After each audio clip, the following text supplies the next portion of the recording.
Muy buenas, ¿cómo están? Yo soy Martín de Wakeful. Les traigo una nueva entrega semanal con el estado del mercado, lo más relevante que ha sucedido en la semana y alguna otra cosita que por ahí resulte interesante. Arrancamos. Primero que nada, vamos a hacer un muy, pero muy breve repaso del semestre. Al igual que el mercado, nosotros tratamos de mirar siempre para adelante y no para atrás, pero siempre está bueno igualmente ver un poquito por qué pasamos este semestre. Vamos a hablar un poquito de la Big Beautiful Bill, esta gran ley presupuestaria, perdón, que fue aprobada ya por ambas cámaras y fue convertida en ley por el presidente Trump. Vamos a ver algo bien particular que sucedió en los datos de empleo. Tenemos dos agencias que están dando datos muy, pero muy dispares y vamos a ver de dónde viene eso. Eso es ADP contra NFP. Sobre la disputa comercial vamos a ver las últimas novedades, las últimas tarifas que puso el presidente Trump y a qué me parece que están apuntando. Y un pequeño extra simplemente porque me resultó interesante y algo divertido. Si puede el arroz, o mejor dicho, una crisis con el arroz, terminar destruyendo el mundo. Primero que nada, arrancamos un breve, muy pero muy breve, como les digo, repaso del semestre, simplemente para recordar las cosas que vivimos en estos 6 meses y los sacudones que sufrió el mercado. Obviamente tuvimos una disputa comercial entre Estados Unidos y el resto del mundo. Recordemos la fórmula inicial que se presentó, que ya no tiene nada que ver con lo actual. Había resultado devastadora y vimos la respuesta de los mercados. El S&P se hundió 20%. La 10 years, que en teoría debería haber bajado, se disparó al 4,5%. Esto terminó haciendo que se dudase hasta del estatus del dólar como moneda de reserva en el futuro y por primera vez se empezó a percibir que el dólar americano tenía riesgo de contraparte, algo que nunca tuvo en su historia. Afortunadamente se dio un giro de, no voy a decir 180 grados, pero sí unos 160 grados quizás. Eh, y si bien seguimos en el medio del problema, me parece que el mercado ha quitado de la ecuación lo que se llama el tail risk, el riesgo más extremo y el escenario más disparatado que había sido el inicial. Eso parece que el mercado ya lo corrió completamente de la cancha, los mercados están muy cerquita de máximos, así que eso obviamente está quitado ya de los precios. Pero aún así las tensiones continúan. La fecha límite se corrió para el 1 de agosto para que los países presenten su propuesta y no les quepa una tarifa muy pero muy alta. Vamos a hablar un poquito de esto en un par de filminas. Bueno, se inició y finalizó una guerra en Medio Oriente, también de esto hablamos un montón. El mercado consiguió enfocarse, puso muy bien, me parece, los ojos en la infraestructura petrolera. Al mercado mismo le resultó que no era razonable, que no era conveniente para nadie ver disrupciones en la oferta de crudo, así que el mercado rápidamente se sacó esto de encima, si bien tuvimos un spike inicial de unos 10, 12 dólares o 14 dólares quizás en petróleo crudo, no fue un spike ni descontrolado ni muchísimo menos, los precios se mantuvieron dentro de una banda razonable y como les digo, el mercado consiguió ver más allá y lo ilógico que hubiera resultado terminar destruyendo infraestructura petrolera que hubiera llevado el precio del petróleo a niveles disparatados. Así que bueno, todo eso no sucedió, el conflicto inició y terminó, al menos por ahora, así que también tema del pasado. Y lo último, lo más relevante que sucedió en el semestre, después de muchas idas y vueltas, se aprueba este famoso Big Beautiful Bill, una especie de ley bases de mi ley, donde había mil cosas, ahora vamos a hacer un pequeño desglose. Lo más relevante de esto me parece que es el concepto. Esto va a ser una ley que termina aumentando bastante el gasto público y derivó esto en la salida del gobierno de Elon Musk. Con la aprobación de la Big Beautiful Bill, terminamos de confirmar que el gobierno, la administración Trump al menos, no va a ser una administración fiscalista. Bueno, la Big Beautiful Bill, ¿qué cosas incluye? Me parece que esto ya lo habíamos visto, pero les refresco las cosas más importantes. Primero que nada, recortos a todos los estratos sociales, desde TCJA hasta propinas, o sea, esto pasa de los más ricos a los más pobres, pasando por todas las clases medias. Es un recorte de impuestos across the board, como se dice, para todo el mundo. Es una medida que te va a impulsar mucho el consumo, también te va a bajar bastante la recaudación. En cuanto a los programas sociales, se vienen muchos recortes, principalmente en Medicaid. y en food stamps, o sea, en la parte de la salud estatal, los servicios estatales que ofrece Estados Unidos se va a recortar muchísimo, y también en food stamps, lo que sería el equivalente a, sí, food stamps, no sé cómo traducirlo al castellano, vales para comprar comida, eso se va a recortar mucho.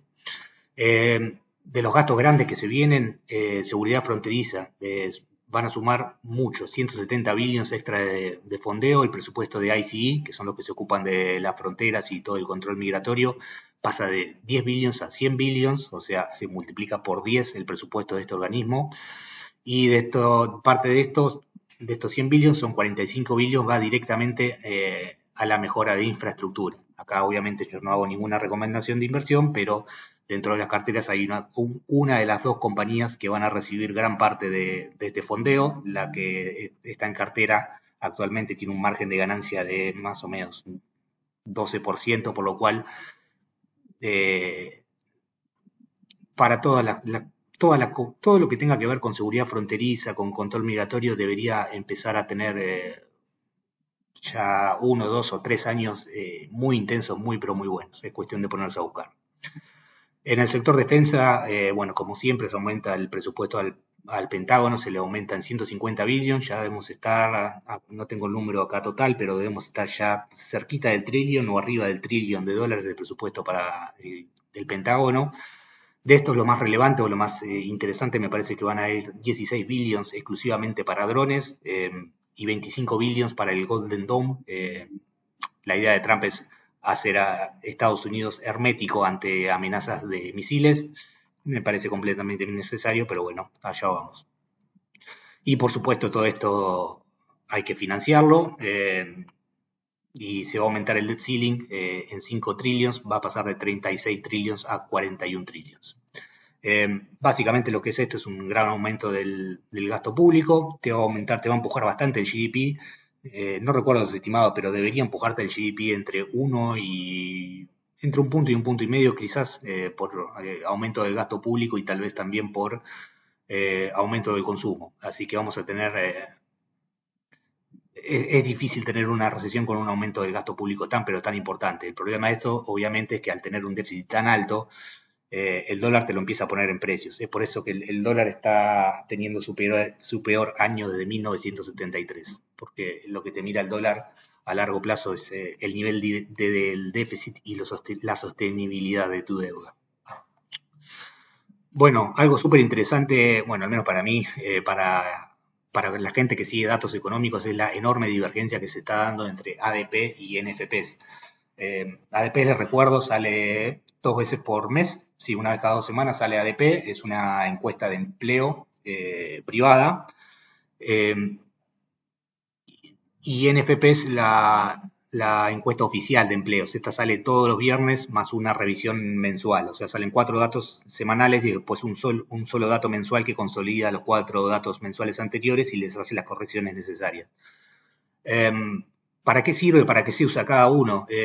Los dos, en la teoría, los dos miran el empleo. Lo que el mercado dice, por lo general, es que ADP no sirve para nada, porque da resultados muy dispares, no da resultados muy dispares, direccionalmente te da parecido te dan la misma dirección que NFP, pero la línea final, el número fino, suele diferir bastante de NFPs. Y no es que un dato sirva y otro dato no sirva, lo que sucede es que te muestran dos cosas distintas y tienen metodologías bien pero bien distintas. Y en este caso fue muy notorio porque ADP te dio contracción de empleo y NFP te dio creación de empleo. Así que vemos, por ejemplo, aquí estamos viendo las NFPs, los Non-Farm Payrolls, vemos que el último número dio creación de empleo de 147.000. Acá lo ven por si no lo llegan a ver en el gráfico, 147.000, y si vamos a ADP en el mismo periodo te dio una pérdida de 33.000 puestos de trabajo, acá lo ven de vuelta bien clarito, y vamos a ver por qué es esto. Tiene todo que ver con la metodología, y si hay un error que cometen estas dos entidades es no venderse, pero sí publicitarse entre comillas como datos de empleo. No son datos de empleo, son datos que son útiles y específicos, pero para lo que los tipos quieren mostrar. Yo no lo llamaría dato de empleo en sí. Acá les traigo las diferencias metodológicas. NFP es del Buró de Estadística, ADP es una compañía privada.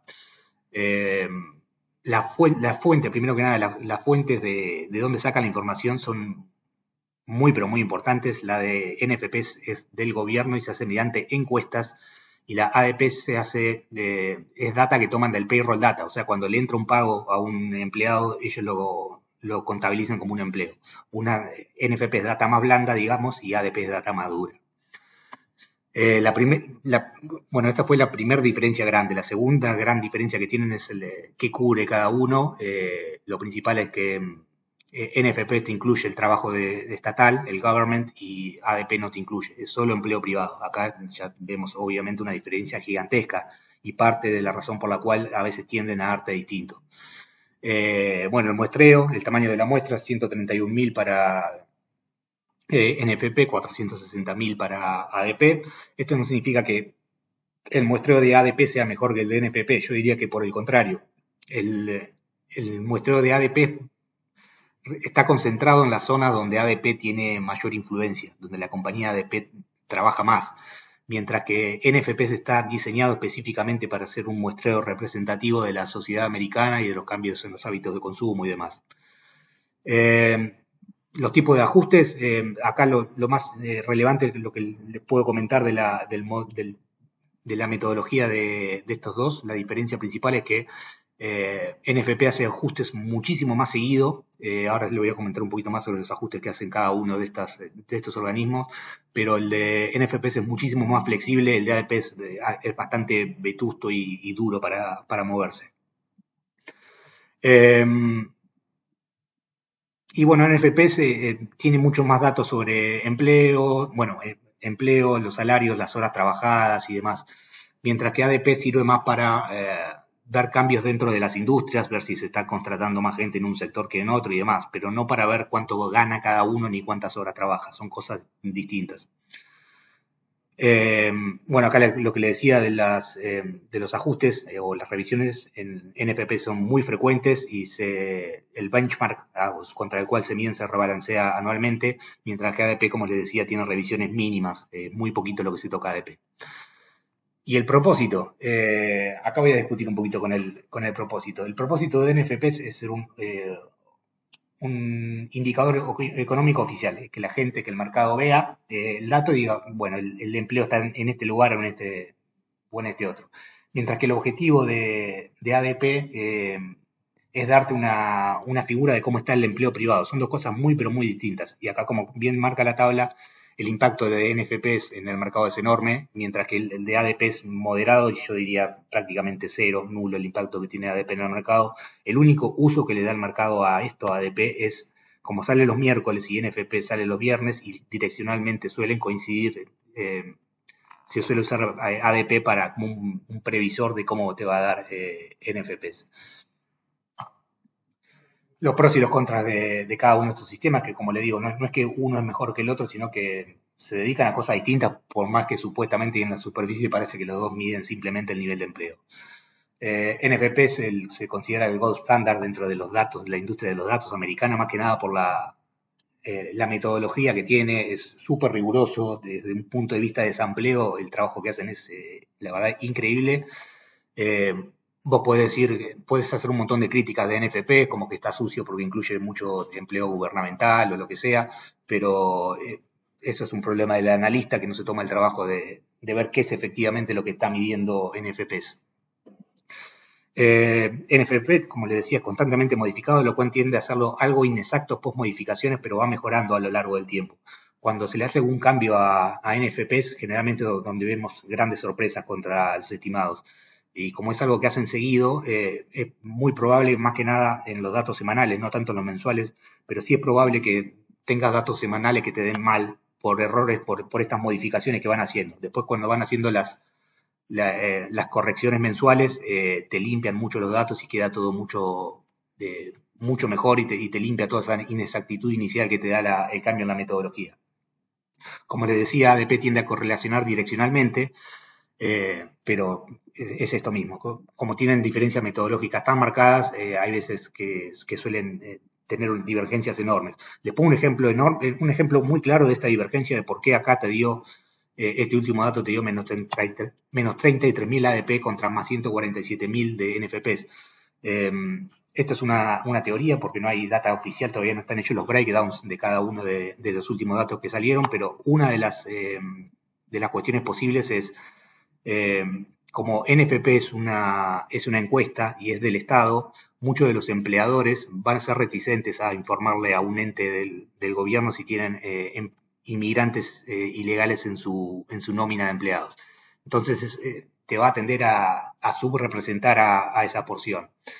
Eh, y mientras que en ADP vos no tenés ese problema. El inmigrante ilegal te lo va a capturar el dato de ADP. Entonces lo que puede estar pasando es como que tenés tanta pérdida de trabajador migrante, acá te va a dar, te da esta caída en el nivel de empleo, pero como no se informa al Estado eso y los negocios siguen quedando con los huecos y probablemente si echaron a un inmigrante ilegal, los tipos no quieran seguir tomando ilegales y empiecen a tomar americanos. Lo que te puede estar pasando es eso, que esta subida de 147.000 puestos nuevos de trabajo puede ser una muy buena parte eh, vacantes de empleados ilegales que no fueron capturadas por NFP, pero cuando la llenás con un americano sí le informás a NFP y eso es lo que te da esta suba de 147.000. Me parece que eso es lo que pasó en este último ADP, por lo menos hasta que se termine de acomodar la cuestión migratoria, es muy probable que ADP te siga dando espantoso mientras que NFP te siga dando firme. Así que podemos esperar que en los próximos meses sigan moviéndose al revés en las direcciones. Eh, y lo que les comentaba, depende para qué uses cada indicador, te va a decir si el indicador es bueno o no. ADP parece ser mucho mejor para identificar cambios en el empleo privado y es muchísimo menos volátil que NFP, pero tiende a perderse tendencias que son más amplias, que sí las vas a ver identificadas en un gráfico de NFP. Acá ven, por ejemplo, estos NFP ven que es muy, pero muy volátil, y acá ADP ven que la volatilidad es muchísimo, muchísimo menos. Bueno, algunas cositas para traerles simplemente de cómo de los datos que salen en Estados Unidos y cómo interpretarlos. Esto que se ve en NFP y ADP también está muy bueno para hacerlo con el CPI y con el PCI. Tal vez en la próxima entrega les traiga algo parecido, qué es lo que mide cada uno y qué intenta capturar cada uno. Pero bueno, ya cambiando de tema, actualizando lo último de la guerra comercial, primero que nada se pasó el deadline de la fecha del 9 de julio, o sea, mañana, se pasó al 1 de agosto. Se había dicho originalmente que se iba a volver si no se llegó a un acuerdo, se volvía al baseline original. Por ahora las tarifas que están saliendo vienen siendo menores al baseline original, pero igual aún así son muy, pero muy altas. Estos fueron todos los países que salieron ayer. Bueno, no lo voy a nombrar todos. Japón, Corea del Sur, Malasia, Kazajstán, Túnez, Sudáfrica, Bangladesh, Laos. Son muchos los países. Lo primero que se me ocurrió hacer es buscar, bueno, qué tienen en común todos estos países. Parece que muchos no tienen nada en común, pero sí tienen algo en común. Son países que por lo general, consciente o inconscientemente, han ayudado a otras naciones a evadir tanto tarifas como sanciones de los Estados Unidos. Acá les traigo simplemente algunos títulos que traje muy rápidamente de algunos de estos países, por ejemplo Corea del Sur, que este es un caso de un país que es engañado. Yo no creo que Corea del Sur quiera ponerse a contrabandear o ayudar a China a esquivar sanciones o tarifas americanas, pero esto es muy común, que si se le ponen, un país tiene muchas tarifas y otro país tiene una tarifa muy baja, se le intente hacer rebranding, cambiar una etiqueta y decir que el país es fabricado en X país y no en otro. Estas cosas son cosas que son súper comunes en los mercados. Vos al mercado, cada vez que le pones una tarifa o una restricción, el primer reflejo siempre es ver cómo se lo puede gambetear. Siempre la mayoría de los actores económicos van a ser bien intencionados y van a terminar por lo menos jugando bajo las reglas, o pagan la tarifa, o se funden, o buscan otro mercado, o lo que sea. Pero otros actores económicos te van a hacer ciertas cositas. El caso más notorio y el más vomitivamente obvio y asqueroso es el de Malasia. Eh, Malasia pasó a ser uno de los mayores importadores de petróleo crudo del mundo, siendo uno de los países que menos petróleo crudo del mundo consume. Lo que sucede es que obviamente está comprando mucho crudo, acá lo vemos, crudo iraní, también se hizo con mucho crudo venezolano, y esto pasa por Malasia, después Malasia no le vende el crudo así como viene a China, esto se refina, Recordemos que en Malasia está el estrecho de Malaca, que es una de las zonas donde más se refina petróleo crudo del mundo, así que lo que hace Malasia es simplemente comprar crudo y tanto iraní como venezolano sancionado, lo refinan en el estrecho de Malaca y salen los buques, digamos, limpios, no sancionados, ya con el combustible refinado hacia China. Y así con todos. Laos lo mismo, Laos con Rusia. Rusia es un gran productor de fertilizantes. Con la guerra de Ucrania se le pusieron sanciones y automáticamente, mágicamente, Laos pasó a ser uno de los mayores exportadores de fertilizantes del mundo. Así pasa con todo, esto se llama transshipping, es súper común en comercio internacional y son las cosas que suceden cuando vos empezás a poner ciertas trabas y demás, y después terminás eh, como en un capítulo de Los Tres Chiflados, cada vez que tapas un agujero te salen 4 o 5 agujeros que te tenés que poner a tapar, y es lo que parece estar sucediendo aquí. Más adelante vamos a tener novedades respecto a el 1 de agosto, la fecha límite, así que ahí vamos a ver cómo termina todo esto. Viene todo muy pero muy lento. Lo de Japón se terminó de caer ahora hace muy poquito. Este arancel que se le puso a Japón parece no tener que ver con lo que les conté hace un ratito, sino más que nada, bueno, ahora les adelanto lo que vamos a hablar del arroz, pero tiene que ver con el arroz, el arancel de Japón. Es el único país que no tiene nada que ver con el resto. Eh, bueno, esto fue lo más relevante de la semana. Pasaron bastantes cositas y aproveché para contarles eso que había llamado tanto la atención del mercado, del dato divergente entre NFPs y ADP. Lo último que me queda es una pastilla más de color, algo que puede resultar gracioso o no. Hay un faltante increíble de arroz en Japón que ha hecho que los precios se dupliquen. Obviamente el arroz debe ser algo así como el 40% de la dieta en Japón. Y son una de esas cosas que te pueden hacer caer a los gobiernos. Los gobiernos no caen por default o lo que sea. Los gobiernos caen porque la gente no come bueno, la gente come arroz. Y si vos defaulteás y tenés arroz, probablemente no pase nada.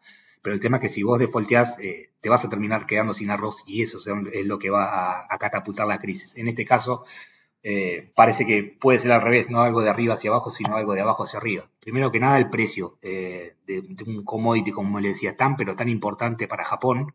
Eh, y de vuelta, es un gusto tan adquirido para los japoneses. El presidente Trump les ofreció arroz americano, pero alguien que tenga una mínima idea de Japón, un japonés va a preferir comer basura antes de comer arroz americano o tierra. Es por parte de Trump no conocer los hábitos de consumo de un país, pero ni cerca. Les cuento brevemente qué pasó, porque es algo que aplica, disculpen, es algo que aplica a absolutamente todos los commodities y las cosas que suceden cuando el Estado se mete a regular los mercados de commodities, por más bien intencionados que estén. El problema original, fíjense que este es un problema que tardó 40 y pico de años, 50 años en cocinarse. El problema original data de los años 70, cuando tuvieron un oversupply crónico que les duró muchos años, que obligó al gobierno a comprar cantidades enormes del commodity, produciendo reservas del mismo. Lo que hizo Japón fue básicamente, estaba produciendo tanto arroz, y es un arroz que consumen mayormente ellos, porque es un arroz que está acomodado al paladar japonés. Es una economía que es bien intra-Japón. Esto hizo que gran parte de los farmers, los granjeros, enfrentaran problemas enormes y riesgos de quiebra. Así que se metió el Estado y se puso a comprar todo el arroz que sobraba. Para el año 1978, el gobierno había instituido una política para desincentivar que los granjeros produjeran más necesario, o sea, topes de producción. O sea, a los granjeros le dijeron, bueno, vos podés producir, no sé, lo que sea, 100 toneladas de arroz, esa van a precio de mercado. Si producís más que eso, todas las toneladas, todo lo que sobre, te lo va a comprar el Estado a un precio vil, digamos. Entonces, lo que hacen los productores en Japón desde el año 1978, y siendo tan prolijos como son ellos, es producir exactamente la cuota que el gobierno les permite. Pero esto tiene un problema obvio, que es que los productores no pueden responder ante la señal de precio. Vos tenés, como aquí, que el precio se te disparó, se te duplicó el precio, y vos como productor no podés responder produciendo más porque el gobierno no te deja. Así que bueno, esta es la primera falla obvia y que salta a la vista de todo. Después, bueno, las importaciones por sobre el CAP están altamente grabadas. Japón puede importa un cierto nivel de arroz, pero es el que usan para darle de comer a los chanchos y demás, para generar para biocombustibles. Esto igualmente tiene un CAP, y todo lo que sea por sobre el CAP está grabado en un 200%. ¿Y por qué es importante esto? Porque de este número se agarra Trump para ponerle tarifas a China, a Japón. Japón dice, bueno, nos están cobrando 200% de impuestos por sobre nuestro arroz, y es por esto que el arroz americano no termina de entrar en Japón. No es por eso. El arroz americano no entra en Japón porque vos producís basura y eso no van a comer la basura que producís vos. Pero bueno, es increíble, pero por este número, este 200%, que Japón termina recibiendo este arancel del 25% sin comerla ni beberla. Pero parece que es algo que hizo enojar mucho a Trump cuando se puso a ver el tema del arroz en Japón. Y después, bueno, luego una serie de eventos desafortunados. Tuvieron una pobre cosecha en el 2023, un boom de turistas post-COVID y una alerta de terremoto que fomentó la compra especulativa, el hoarding.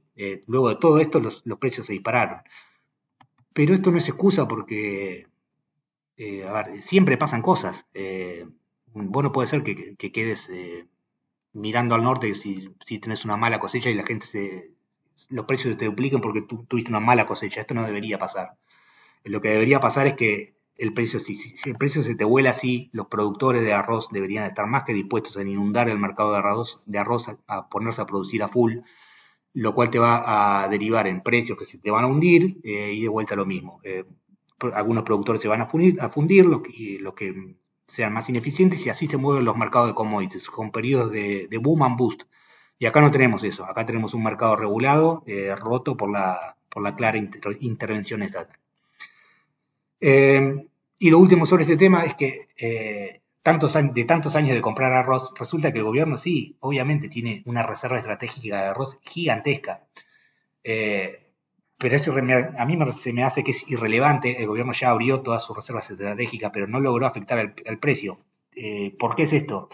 Me parece que es por el stock to flow ratio, o sea, la cantidad de arroz que vos podés tener guardado es mínima comparado con la cantidad de arroz que se produce. Es muy distinto del stock to flow ratio, por ejemplo, del oro. Del oro vos tenés todos los stockpiles de los inventarios de oro que hay por todo el mundo, y después la cantidad de oro que se produce en todo el mundo es más o menos el 2% de esa cantidad que hay estoqueada. Y en commodity como el arroz o como el petróleo, ese número es muchísimo más alto. Vos podés tener una reserva, en el caso del petróleo de Estados Unidos, de 600.000 millones de barriles de petróleo, que parece un montón y lo es, pero es algo que el mundo produce, es la cantidad de petróleo que el mundo produce en 6 días. Así que lo que hace que vos no puedas abrir tus reservas estratégicas y derrumbar los precios en commodity con stock to flow ratio pero tan elevados. Si tuviésemos un problema, por ejemplo, voy a poner el ejemplo del oro porque es lo que yo conozco, que tiene un stock to flow ratio bajísimo. Si por algún motivo los gobiernos tuvieran que inundar el mercado de oro, nosotros nos comeríamos, no sé, 100, 200 años del valor del precio real de oro por abajo del agua, que fue, por ejemplo, lo que sucedió cuando España descubrió América.